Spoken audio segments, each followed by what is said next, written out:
Hey guys, John Latok here again from FitPro Firepower, and in today's episode we're going to be talking about how you can individualize your group fitness. Obviously the market is becoming more and more saturated.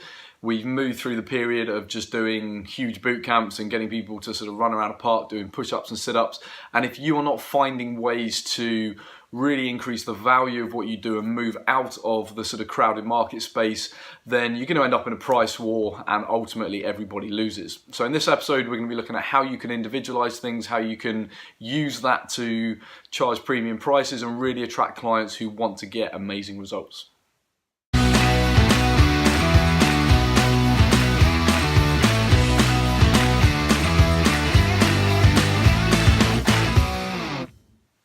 So what I want to look at today is how do we improve the value proposition that you are offering to potential customers. We all know that the group fitness space has become more and more crowded. It's become easier and easier to set up a group fitness offering, whether it's a boot camp, a fitness camp, whatever you want to call it. Ultimately, if you're not offering a clearly different value proposition in what you do, then you're going to end up in a price war and ultimately somebody or everybody is going to lose. You know, you can't simply keep charging cheaper and cheaper prices. At some point, somebody will reach a level where they're not even able to cover their costs, and then you're in big trouble. So what I want to talk about is how you can move out of the crowded market space. And you may look at this and say, well, actually, I've got loads of people on my group fitness already. I'm doing really well. We've got lots of members. But essentially, that is sometimes the sign that things are going to change, because like any market, if there is a demand for what you're doing and there is space in the market for another provider, then all it takes is somebody with half a brain cell to realize that if they set up, do things a little bit differently, charge a little bit less, then they can attract a lot of those clients over to them. So we want to make sure that people are not judging you based on your price. They are saying, this is the only place I can get what I'm getting. This is the only place where I can get incredible value. So we're going to look at three key areas that you can use to actually individualize what you're doing. And that is important because then people will start to realize that, yeah, I can't go anywhere else and get this service. These people really know me. They're not simply getting me to do loads and loads of different exercises. Like we said, if that is essentially what you do, you're basically just running group fitness sessions, putting people through what is effectively glorified circuit sessions, then all it takes is somebody else to buy lots of equipment, put it into a room, charge a little bit less, and then eventually members will go, well, why should I stay where I am? I can get exactly the same kind of thing down the road for 10, 20% cheaper. Okay, so in this episode, we are going to look at three key areas that you can use to move your value proposition as far away as possible and into what is referred to in a great book. There's two great books now about blue ocean strategy and blue ocean shift, which essentially means you're trying to move your company into this blue ocean where basically you are the only ones who are sailing, as opposed to what they call the red ocean, which is where it's almost like a bloodbath. Everybody's in there and sort of thrashing around for customers. Okay, so I'm going to start with what is a fairly obvious place to start, but you might not actually be doing this yet, and that is with a personal assessment. Often we think of personal training on one end of the spectrum and we think of group fitness on the other end of the spectrum, and we're almost saying to clients, well, if you want a more personal service, then you have to pay my highest rates and have one-to-one coaching. There's no reason why you can't meet in the middle, run a group fitness program, but run a personal assessment with every single person who comes to you. So whether you use the functional movement screen or you have some other method of assessing joint function and muscle imbalances, that's entirely up to you. But the point is, you can take people through a personal assessment, either done by you or one of your staff if you have a team, and that will enable you to then offer people advice in terms of, well, here's how you can sort this sort of dodgy hip out, here's how you can improve your shoulder, here's things that I want you to avoid in the session, here are progressions and regressions that you can use, and basically you're making the session safer and more effective.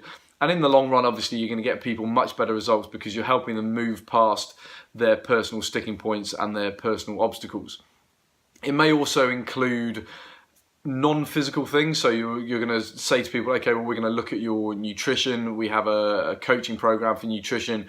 You can include that in your offering if you're going to just charge a higher price from the start, or you can offer it kind of as an upgrade, so people can actually book appointments with you outside of group fitness. It will cost them more money, but you're saying to them, this will help you get much better results from what you've already paid for. And from a sales point of view, you will find that people will often go for those options because essentially they want to make sure they get the very best out of what they've already paid for.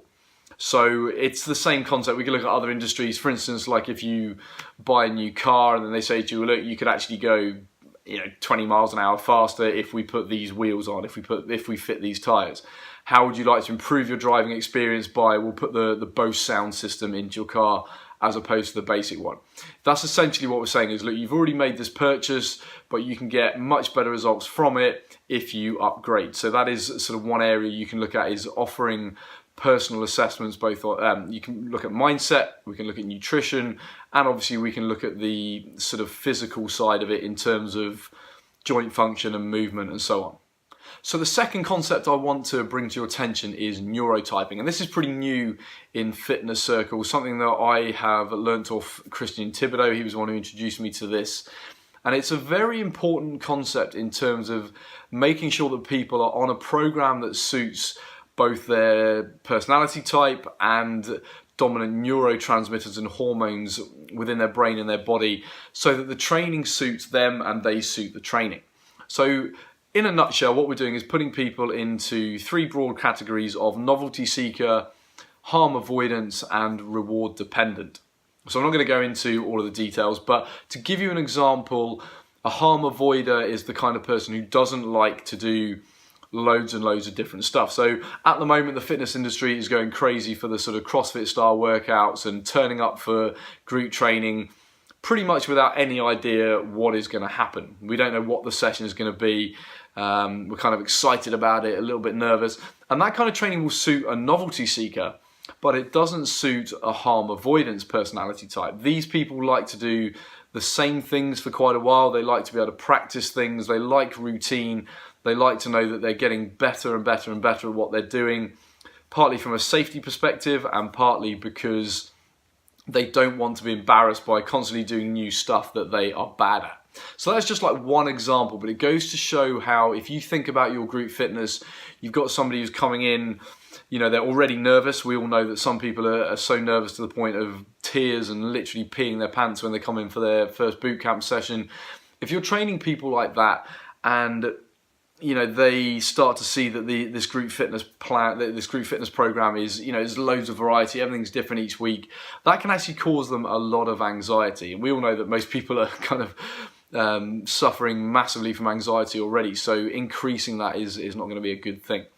Okay, so essentially what neurotyping does is it enables us to categorize people and recommend different types of services, and it can help even just from a business point of view. If you think from a selling point of view, we can profile these people and then we pretty much know what they're looking for, either consciously or subconsciously, and therefore how we present what we're offering is very, very important. Okay, so that can be huge. That can help you shape group fitness programming. You can take this down different tangents. You can actually create group fitness programs for specific profiles and then market to those profiles. Or you can simply shape your group fitness programming and alter the way people do things. Particularly if it's a small group, it's a lot easier to change the training and make sure that everybody is comfortable and enjoying what they're doing. It is harder if you're trying to run sort of 30, 40 people in a boot camp, but like I said, this concept is becoming more and more important, and it helps you to really, really stand out in terms of designing and running group fitness programs. So if you want to talk about neurotyping, give me a shout. It's all in the FitPro Firepower Toolbox, the membership site. If you want to have a look at that, then give me a shout and I'll send you in the right direction. But for now, just understand it as a concept that everybody is different. Not everybody likes group fitness. Not everybody likes the sort of crazy bootcamp style workouts. And if you can figure out how to market to and serve different personality profiles, different neurotypes, then you can potentially capture a huge amount of people who are not being served right now. Okay, and last but not least, I want to talk about stress. How can you individualize your group training to account for people's varying stress levels on a day-to-day basis? Unfortunately, most of us, if we're honest, we shape our group fitness along the assumptions that we can just get people motivated, fire them up in the warm-up, and then everybody can be pushed really, really hard and everyone walks out of the gym feeling great. The reality is that that just doesn't happen. Some people are coming into your sessions very anxious. They're highly stressed from the day, either because of their job, maybe their boss is giving them issues, they've got a problem with a colleague at work, maybe they're having financial issues on top, they're having relationship issues. There's all of this stress going into the human brain and the human body, and we don't always react to it very well. And sometimes going in and doing a really hard boot camp session is essentially the straw that broke the camel's back. You know, that it can actually be the thing that tips people over the edge. They go home and they're crying in their car. They lose their appetite. There's a range of different things that can come off the back of it. But the point is that if you can learn to understand people's stress levels and change and alter sessions on a day-to-day basis according to those individuals, you're going to get much better results, longer term adherence. People are going to feel better about their sessions, and we're not simply shaping the sessions for the, say, 2 out of every 3 times that they're actually feeling good about doing the workouts. So obviously this can be difficult in group fitness, because if you're working with a one-to-one client, you can walk in, I can sort of look you in the eyes, ask you a few questions about your day, how did you sleep last night, and get a feel for where you're at and how I might alter the session from what I had planned. Obviously a bit harder in a group training setting, particularly if you're training more than probably 5 or 6 people. It's pretty much impossible to speak to everybody in detail at the start of a session. So this is where I see an alternative use for heart rate variability training. Again, heart rate variability is a topic you should go away and research, but in a nutshell, every day you will put a heart rate monitor on. The system looks at essentially where your nervous system is at on that day. That's a very, very basic way of putting it, but we're essentially saying, are you in the sympathetic branch of your nervous system or the parasympathetic branch? In other words, are you kind of a little bit wired and stressed out, or are you actually chilled and relaxed? That will make a big difference to how you actually react to and how you perform a particular workout. So most HRV systems work on a traffic light system. So if my monitor looks at the last few days, looks at my stats and said, yeah, this guy's in a good place to train hard, it will give me a green light. If it says, well, you're looking a little bit tired, things aren't quite right, maybe you're not quite recovered from your last workout, then it'll give me an orange or an amber light. And if I'm sort of really tired, my nervous system is struggling to keep up, I'm very sort of fatigued, nervous system is just like, oh, I can't do this anymore, then it's going to give me a red light. So the beauty of this is that some HRV systems you can lump your clients together into one big list. So what you could do here is to include an HRV monitor into your group fitness plan. Obviously the customer will pay for that. And then all your clients need to do is wear this monitor every morning. It goes into the system. You can check it out, and then you have a list of exactly where everybody is at when they come in for their group training. Now, the other side of that is you may not even need to do any of that work, because what you can do is say, okay guys, you know where you're at for today, you know what traffic light you were given, whether you're red, amber or green. If you're in the green, this is today's workout. This is the full workout, you're going to follow that plan. If you're in amber, what I want you to do is, for instance, instead of doing a 20-minute AMRAP, you're going to do a 10-minute AMRAP. So we're reducing the volume by 10 minutes. We're getting them to train, but they're not going to go to the levels of stress that the people doing 20 minutes are. If it's more of a strength session, then we might say, instead of doing say instead of doing 5 sets of 5 on your back squat, you're just going to do 3 sets of 5. So we're going to reduce the volume down. You might tell them to reduce weights by 20% and avoid going to that sort of really stressful top set. Okay, and if somebody is in the red zone, then you can have some sort of specific red zone workouts. Maybe have them up on the wall in your gym. If you come in and you're in the red zone, you're not in a position to do the full workout. So here are some workouts that will enable you to train, get a bit of a sweat on, get you moving, but it's not going to drive you further into a hole. So it can be things like a mobility circuit. It might be doing some light cardio intervals, so doing intervals but not really pushing hard. Just do 30 seconds, get off the rower, 90 seconds walking around, have a stretch, go again. You're never really pushing yourself too hard, but you feel like you've had a bit of a workout, got your blood pumping, and when you leave the gym, you're going to feel better about yourself, and you've given your body that chance to recover. Okay, so that's just a quick example of how you might look at using an HRV system.